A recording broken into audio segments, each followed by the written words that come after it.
মানে টপ 1-2-3 থেকে শুরু, মানে টপ 1-2-3 এটা ফর শিওর স্পিনিং এ যাবে, দেন তারপরে হয়তো বা অন্যান্য ডিপার্টমেন্টে যেত। তার কারণ বেসিক্যালি হচ্ছে যে আমরা যে টেক্সটাইল ইঞ্জিনিয়ারিং যেটা বলি, আমি অন্য কোনো ডিপার্টমেন্টকে মানে ওভাবে বলছি না, বাট ইঞ্জিনিয়ারিং এর জায়গা ইন টার্মস অফ টেক্সটাইলের দুটো, একটা হচ্ছে স্পিনিং আর একটা হচ্ছে ফ্যাব্রিক ম্যানুফ্যাকচারিং। কারণ ইঞ্জিনিয়ারিং এর যে জায়গাগুলো, যে আপনার হচ্ছে মেশিন নিয়ে আমি খেলা করব, যেমন রিয়েল তার প্রোগ্রামে একটা ইন্টারঅ্যাক্টিভ সেশন করেছে, আমার একটা আইডিয়া খুব ভালো লেগেছে, যে একজন বলেছে যে I want to play game. This is really an innovative idea, and this is really how engineers should talk. That I want to play game. I want to play game with the machine. I want to play game with the technology, with the process and everything. কারণ engineering জিনিসটাই হচ্ছে এরকম, যে আমি যদি বইয়ের মধ্যে নিজেকে আবদ্ধ করে ফেলি, তাহলে সেটা আসলে মানে সেটাকে ইঞ্জিনিয়ারিং বা সেটাকে কোনো টেকনিক্যাল সাবজেক্ট বলে না, সেটাকে আপনারা ব্যাংকিং বা ফিন্যান্স এই জাতীয় জায়গাগুলোর সাথে আমরা তুলনা করতে পারি। তো স্পিনিং এর মূল জায়গাটাই যেটা, সেটা হচ্ছে যে যারা ইঞ্জিনিয়ারিং এ ইন্টারেস্ট ফিল করে, যারা মেশিন নিয়ে কাজ করতে পছন্দ করে, তাদের জন্য আমি স্পেশালি রিকমেন্ড করব গো ফর স্পিনিং। কারণ আপনার ভিতরের যে চাহিদাটা, সেটা আপনাকে শুধুমাত্র স্পিনিং এবং উইভিংই ফিল আপ করতে পারবে। অন্যান্য যে ডিপার্টমেন্টগুলো সেগুলো মানে প্রসেস কন্ট্রোল বা প্রসেস ম্যানেজমেন্ট বা ম্যান পাওয়ার ম্যানেজমেন্টের দিকে মেইন ফোকাস, বাট স্পিনিং এবং উইভিং এই দুটো সেগমেন্টই হচ্ছে শুধুমাত্র উইভিং না, স্পিনিং অ্যান্ড ফ্যাব্রিক ম্যানুফ্যাকচারিং এই দুটো সেগমেন্টই হচ্ছে স্পেসিফিক্যালি যে টেকনোলজি রিলেটেড, ইঞ্জিনিয়ারিং রিলেটেড, যেখানে আমরা মেশিন এবং এর যাবতীয় জিনিসগুলো নিয়ে খেলা করব। আমার ক্যারিয়ারকে যদি আমি একটু সংক্ষেপে বলি, আমি 2008-এ আমার ক্যারিয়ার শুরু করেছিলাম ফ্রম আকিজ টেক্সটাইল, এবং সেখানে আমি আহসানুল্লাহ ইউনিভার্সিটির সর্বপ্রথম শিক্ষার্থী যে টেক্সটাইলে পাশ করে মেকানিক্যাল ডিপার্টমেন্টে জয়েন করেছিলাম, মেইনটেন্যান্স ডিপার্টমেন্টে জয়েন করেছিলাম। আলহামদুলিল্লাহ পরবর্তীতে সেই ট্রেন্ড অনেকে ফলো করেছে। আমার সামনে আমার খুবই প্রিয় আমার একজন স্নেহভাজন বসে আছে, জুয়েল, এবং আরো প্রায় 5-7 জনকে আমি চিনি যারা এই মেইনটেন্যান্স ডিপার্টমেন্ট থেকে তারা গ্রো করেছে।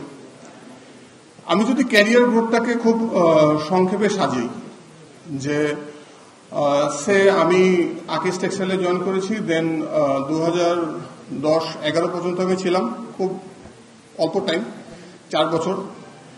4 বছর কেন অল্প সেটা আমি পরে বলছি, আমার এই বক্তব্যতেই আসবে। দেন আমি চলে যাই হচ্ছে কমপ্লিটলি মার্কেটিং ফিল্ডে। আমি মার্কেটিংয়ে ভালো ভালো জায়গায় জব করেছি, যেমন আমার জার্মানির সাথে আমি কাজ করেছি, আমি সুইজারল্যান্ডের সাথে কাজ করেছি, আমি টার্কি, ইন্ডিয়া, চায়না, তো মোটামুটি গ্লোবাল মার্কেট এবং গ্লোবাল যে ডেভেলপমেন্টগুলো এগুলো কিভাবে হচ্ছে, তাদের মাইন্ডসেটটা কি, তাদের থিঙ্কিংটা কি, আমরা কোন জায়গায় ল্যাগিং বিহাইন্ড, এই জিনিসগুলো আমার খুব কাছ থেকে দেখার সুযোগ এবং সৌভাগ্য দুটোই হয়েছে, যেটা খুব জিস্ট আকারে আজকে শেয়ার করবো। কারণ খুব বেশি ইলাবোরেট করতে গেলে এটা হয়তো মানে 2-3টা সেশনেও এটা কমপ্লিট করা সম্ভব হবে না। তো প্রথমে আসি হচ্ছে যে ক্যারিয়ার ডেভেলপমেন্ট। ক্যারিয়ার ডেভেলপমেন্টে স্পিনিং এর প্রধান ব্যারিয়ারটা কি, কেন শিক্ষার্থীরা স্পিনিং এ যেতে চায় না, স্পিনিং এ গেলে কি কি সমস্যা ফেস করে, দেন এখানে অপরচুনিটিটা কি। নাম্বার 1, স্পিনিং এর যেটা সমস্যা সেটা হচ্ছে যে আমার ওয়ার্ক লাইফ ব্যালেন্স যেটা, সেটা থাকে না। যারা মার্চেন্ডাইজিং এ যারা আছে তাদের ওয়ার্ক লাইফ ব্যালেন্সটা খুব সুন্দর, সপ্তাহে তারা 2 দিন ছুটি পায়, তারপরে তারা সুন্দর সুটেড বুটেড হয়ে অফিসে যেতে পারে, গাড়ি ঘোড়া চড়তে পারে। তো আর স্পিনিং বা ফ্যাক্টরি রিলেটেড জবের ক্ষেত্রে এর কোনোটাই হয় না, যে 3টা বললাম সে 3টার কোনোটাই হয় না। এবং এর সাথে যেটা যোগ হয় সেটা হচ্ছে salary.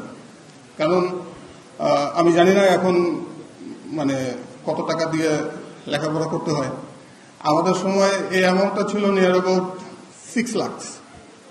So 6 lakhs in 2007, it was a quite good amount. তো একটা ট্রেন্ড ছিল যে আমাদের ফ্যামিলি মেম্বাররা বলতো যে এত টাকাতে পড়াইছি কি ধুলাবালি খাওয়ার জন্য নাকি, আর বেতন কয় টাকা পাস। তো এটা দেখা গেছে যে আমাদের ফ্যামিলি মেম্বারদের থেকে শুনতে হয়েছে, মানে আমাদের প্যারেন্টসরাই আমাদেরকে এইভাবে বলছে আর কি, যে এই মানে আমি যদি আমার নিজেরটা বলি, আমি আমার ক্যারিয়ার শুরু করেছি অনলি 8,000 টাকা বেতনে, 8,000। তো সেখান থেকে অল্প কিছু পরে বেড়েছে, যাই হোক, what ever that is irrelevant. তো এখন পর্যন্ত আমি যারা ফ্যাক্টরি বেস যারা কাজ করছেন তাদেরকে আমি জিজ্ঞাসা করলাম যে তোমরা এখন স্যালারি কিরকম দাও, ইনিশিয়াল স্যালারি। তো তারা সবাই বলতেছেন ভাইয়া 15-20 হাজার টাকা। তো 15-20 হাজার টাকা সিমস নাথিং ফর ইউ, কারণ ইউ আর জেন জি। তো 15-20 হাজার টাকা তো জেন জি তারা মানে ঘরে থেকে ঘুম থেকে উঠলেই ইনকাম করা সম্ভব, এটা আমি জানি। তো আমাদের সময় যেটা ছিল, আমি টিউশনই করতাম, এবং আমি যখন 8,000 টাকা বেতনে স্যালারিতে জয়েন করি তখন আমার টিউশনিতে ইনকাম ছিল 32,000 টাকা।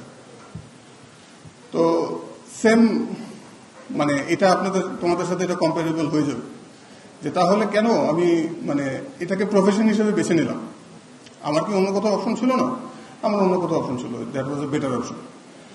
আমি এটাকে প্রফেশন হিসেবে বেছে নিয়েছি কারণ আমার ওই টিচিং প্রফেশন অথবা তোমাদের জন্য যেটা freelancing profession or whatever that is, those professions cannot give you the dignity, যে আমাকে সোসাইটিতে আমাকে একটা প্লেস করে দিবে বা এরকম কিছু দিতে পারবে না।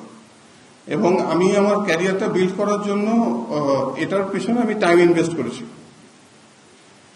তো যদি মূল কথায় চলে আসি, যে আমি যদি মানে কারো যদি মাইন্ডসেট থাকে যে আমি আমার একটা টাইম ফ্রেম নির্ধারণ করব, যে আমার টাইম ফ্রেমটা হচ্ছে 15 বছর অথবা 18 বছর, ম্যাক্সিমাম 20 বছর।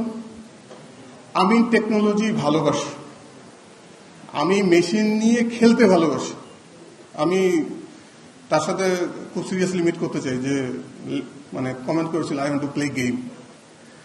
সো আসলেই মানে ইঞ্জিনিয়ারিং জিনিসটা হচ্ছে এরকম, যে আমি মেশিন নিয়ে খেলতে ভালোবাসি। সো এরকম যদি কারো মেন্টালিটি হয় এবং I want to take challenges, আমার টাইম ফ্রেমটা হচ্ছে 15 থেকে 20 বছর। এবং আমি আমার যে দুনিয়ার ক্যারিয়ার সেইখানে I want to touch the sky. Touch the sky means আমি এরকম অসংখ্য উদাহরণ দিতে পারবো যারা তাদের ক্যারিয়ার লাইফে 12 বছর 15 বছর ইনভেস্ট করেছে ইন স্পিনিং, তারা they are now taking home salary is more than 5.5 lakhs। They are Bangladesh people. আমি যদি আমাদের এই স্পিনিং সেক্টরে প্রচুর ফরেনিয়ার্সরা কাজ করছে, যে দেশটাকে আমরা খুব মানে বেশিভাবে স্মরণ করি সেই দেশ, এবং তার পাশাপাশি অনেক দেশ, পাকিস্তান থেকে কাজ করে, শ্রীলঙ্কা থেকে কাজ করে, টার্কি থেকে কাজ করে, they are taking salary more than 12 lakhs। Can you imagine it? Sorry to say, but merchandising এ এরকম কতজন আছে আই ডোন্ট নো। কিন্তু আমি শুধুমাত্র ওটা দেখলে হবে না যে হ্যাঁ I will take 10 lakhs 12 lakhs, ঠিক আছে, আমার গাড়ি থাকবে। স্পিনিং এর যারা এক্সিকিউটিভ ডিরেক্টর বা ডিরেক্টর লেভেলে আছে ইন জেনারেল, তাদের মানে খুব কমন প্র্যাকটিস যেটা, যে 2টা লেক্সাস থাকে, এটা খুব কমন প্র্যাকটিস। তো আমাদের আহসানুল্লাহ থেকে আমরা এখনো ওই পর্যায়ে যেতে পারিনি, বাট আমি স্বপ্ন দেখি, এবং আমার সামনেই এরকম কিছু লোকজন আছে যাদেরকে নিয়েই আমি স্বপ্ন দেখি যে তারা যাবে। কারণ আমার কাছে ফ্যাক্টরির ওনাররা তারা লোক চায়, যে give me people, give me capable people. I can't help myself, আমি দিতে পারি না।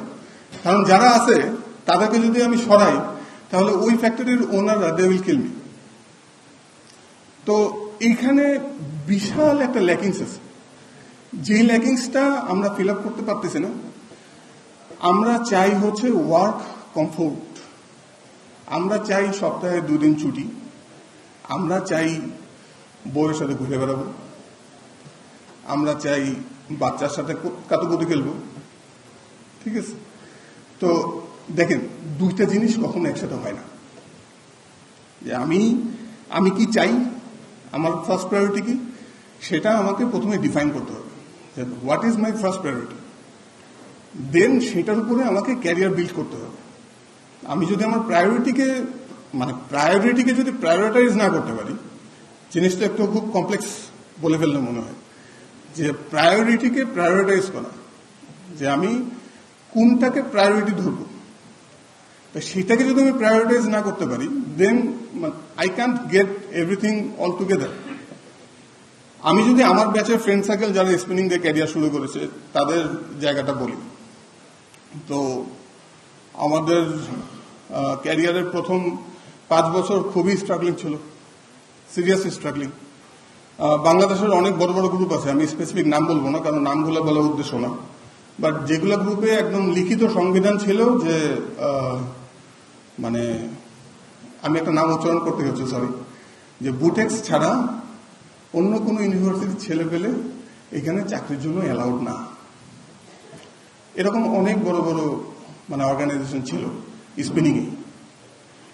এখন সেই সমস্ত অর্গানাইজেশনের যারা ওনার, তারা আমাদেরকে বলে যে যদি আমি আসনওয়ালা ছেলে পেলে পাই তাহলে they will get the first priority.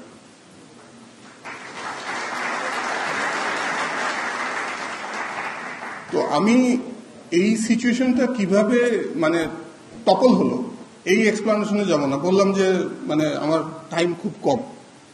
তো ফুল যদি এক্সপ্লেন করতে হয় 3-4টা সেশনও হবে না, but alhamdulillah we did it. Our teachers, they have helped us a lot, and finally we have done it for you. সুতরাং আমাদেরকে শুরু করতে হয়েছে একদম র স্পেস থেকে, ফ্রম স্ক্র্যাচ। তোমাদেরকে স্ক্র্যাচ থেকে শুরু করতে হবে।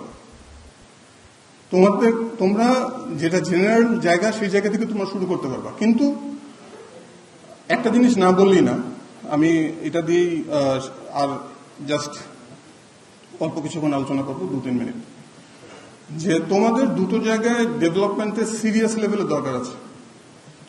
এবং এটা তোমরা আমি চাই প্রত্যেকের মাথায় নোট করে ফেলে। তোমরা স্পিনিংয়ে আসো, স্পিনিংয়ে না আসো, that's your decision. We can just convey the messages. But যেখানেই থাকো না কেন, তোমরা যদি নিজের কোনো ব্যবসা প্রতিষ্ঠান বা নিজের কোনো ছোট করে যে কোনো কিছুই করো না কেন, এই দুটো জিনিস তোমাদের লাগবেই। Number 1 is dedication. যে আমাদের যেটা হয় বা তোমাদের জেনজি জেনারেশনে যেটা হয়, তোমরা হচ্ছে এনার্জিতে ভরপুর, এবং এনার্জি দিয়ে you can break every wall. But problem হচ্ছে যে তোমরা খুব সহজে বার্ন আউট হয়ে যাও। বার্ন আউট টার্মটার সাথে তোমাদের পরিচিতি কতটুকু আছে আমি জানি না। তোমাদের যেটা এক্সপেকটেশন বা হিউম্যান এক্সপেকটেশন আর প্রাপ্তি, এই দুইটা কখনো সমান হয় না, পৃথিবীর কোনো হিউম্যান বিং এর ক্ষেত্রেই হয় না। তো এই দুইটার ভিতরে ব্যালেন্স করাটাই হচ্ছে মানুষের ওয়ার্ক লাইফ স্ট্র্যাটেজি। তো যেই জায়গাটাতে তোমাদের সিরিয়াস লেভেলে ডেভেলপমেন্টের দরকার আছে, যেটাকে বলা হয় যে লেগে থাকার মানসিকতা। যেমন আমাদের ব্যাচে আমরা যেটা করেছি, আমরা 8,000-10,000 টাকা জয়েন করেছি, ফ্লোরে ডিউটি করেছি 10 ঘন্টা 11 ঘন্টা, এবং ডিউটি করার পরে আমার পার্সোনালি যারা পরিচিত আছেন তাদেরকে আমি একদিন ছবি দেখিয়েছিলাম। আমার পুরা শরীর ঘামে ভিজা, আমার হাত দুটো ছিল কামলার মতো কালো। ওই সময় আমাদের টিচাররা ফ্যাক্টরিতে গিয়েছিলেন, বড়াল স্যার হাঁটছেন, তো আমাদের ফ্যাক্টরির ডাইরেক্টর স্যার তখন আমাকে ওই অবস্থায় ডাকছেন। আমি আসছি, তো স্যাররা দেখে বলতেছেন তোমার এই অবস্থা কেন? Sir I was in the floor. Good, great, go head. So এইরকম যারা ডেডিকেটেডলি কাজ করেছে আমরা এই জিনিসটা বা এই জায়গায় আমাদের লেগে থাকতে হয়েছে ফর 4 to 5 years। আমরা একদম ওই বাংলায় যেটা বলে হচ্ছে খিস মাইরা পইরা থাকা, আমরা খিস মাইরা পইরা ছিলাম। We got the complete feedback after 10 years, এবং আমরা জানি আমরা এখন কোথায় যেতে পারবো। কিন্তু প্রবলেম হচ্ছে যে আমরা আমাদের নেক্সট কোনো ভার্সন পাচ্ছি না। যেটা আমাদের জন্য মানে হোল ইন্ডাস্ট্রির জন্য একটা সিরিয়াস ইস্যু। এখানে অনেক নন ক্যাপেবল লোক, এখানে দেখা যাচ্ছে যে অনেক মানে বাইরের বিদেশি লোক এসে জায়গা করে নিচ্ছে, আমরা তাদেরকে জায়গা করে দিচ্ছি। অথচ আমাদের সেই ক্যাপাবিলিটি ছিল, আমরা কেন এই 2-4-5 বছর কষ্ট করতে পারবো না? আমাদের মানে যদি আমাদের ওরকম ফ্যামিলি প্ল্যানিং থাকে যে ঠিক আছে বাচ্চা কাচ্চা দ্রুত আসবে, পালতে হবে, অনেক কিছু করতে হবে, তো ঠিক আছে, সেটা তো সবার জন্য প্রযোজ্য না। প্রত্যেক ব্যাচ থেকে তো 3-4 জন পাওয়া যাবে who can take this challenge. খুব বেশি না, 4 থেকে 5 বছর কষ্ট করো, তারপর দেখো 5 বছর পর অবস্থান কি হয়, এবং তারপরে আর কোনো জায়গায় মানে স্টপ হতে হবে না। তুমি তোমার ক্যারিয়ার শুরু করবে সে 15-20 হাজার টাকা দিয়ে, 5 বছর পরে তোমার ক্যারিয়ার যাবে হয়তো বা ধরো মানে 40 থেকে 50, রাইট? দেন 5 বছরে তোমার যে মার্চেন্ডাইজিং ফ্রেন্ড সে হয়তো বা 6 ডিজিট করে ফেলবে ফর শিওর। কিন্তু তোমার এই 40 বা 50 থেকে তুমি যে শুরু করতেছো 5 বছরে, after 12 years or 15 years you compare, তোমার সেই merchandising friend, he or she will exist still in that 6 digit, and that starts with 1, and you will be minimum 150,000 টাকা, that is the minimum after 12 years. So decision তোমাদেরকে নিতে হবে যে আমরা কোন জায়গাটাতে ফোকাস করতে চাই। সেকেন্ড হচ্ছে যে স্পিনিং সেগমেন্টের অনেকেরই, সরি আমি খুব আমার এটা একটা স্লাইড নিয়ে আমি শেষ করে দিব। স্পিনিং সেক্টরের আমাদের শুধুমাত্র আইডিয়া হচ্ছে যে আমরা শুধুমাত্র মানে ফ্যাক্টরি জব ছাড়া কিছু করতে পারি না। তো ফ্যাক্টরি জব সম্বন্ধে মোটামুটি সবারই কম বেশি আইডিয়া আছে, ওটা নিয়ে আমাদের বেশি কিছু বলার কিছু নেই। আমাদের আরো যে সেগমেন্টগুলো আছে আমি জাস্ট খালি পয়েন্ট আউট করছি। ফ্যাক্টরি জবের পরে হচ্ছে যে ইয়ান মার্কেটিং অ্যান্ড সেলস, যেটা খুব প্রমিসিং একটা জব।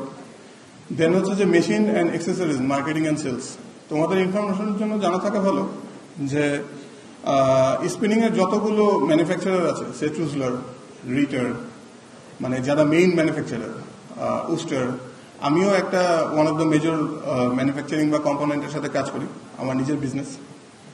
তো প্রত্যেকটা ম্যানুফ্যাকচারিং এর এজেন্সির বা জায়গার সাথেই আমাদের কমপ্লিট হোল্ড আছে, and we can call up with any owners in Bangladesh, and we can sit with the any owners at any time. সেই হোল্ড আমরা তৈরি করে ফেলেছি অলরেডি। দেন একটা জায়গা আছে teaching and academics, research and development, যদিও এটাতে বাংলাদেশের কাজ আমি যতদূর জানি খুব লিমিটেড আকারে কাজ হয়। ইঞ্জিনিয়ারিং কনসালটেন্সি, এই জায়গাটা খুব মানে লুক্রেটিভ একটা কাজ, বাট এই জায়গাটাতে আমরা এখন পর্যন্ত হিট করতে পারিনি। ব্যাংকিং সেক্টর, যারা ব্যাংকিং এর ব্যাপারে আগ্রহী তাদের জন্য স্পিনিং থেকে অনেকে ব্যাংকিং সেক্টরেও কাজ করছে। International trade and export body, and finally government and regulatory rules. So finally আমি এটা দিয়েই আমার বক্তব্য শেষ করতে চাই যে ক্যারিয়ার জিনিসটাকে আসলে মানে ডিফারেন্ট পার্সপেক্টিভে বা ডিফারেন্ট আসপেক্ট থেকে চিন্তা করা যায়। আমরা মানে আমাদের এই পৃথিবীর জীবনের হয়তো বা 60-70 বছরের ক্যারিয়ার নিয়ে খুব বেশি ক্যারিয়ার ওরিয়েন্টেড থাকি বা চিন্তা করি, যারা ক্যারিয়ার নিয়ে খুব বেশি ভাবি। কিন্তু অনেক সময় দেখা যায় যে আমাদের যে লাইফ অফ ইনফিনিটি, সেটার ক্যারিয়ারের ডেভেলপমেন্টের দিকে আমরা হয়তো বা খুব বেশি মনোযোগী থাকতে পারি না। তো but that is also our career. তো সেই জায়গাটাতেও আমি সবার মনোযোগ আকর্ষণ করে আমি আমার বক্তব্য এখানে শেষ করছি।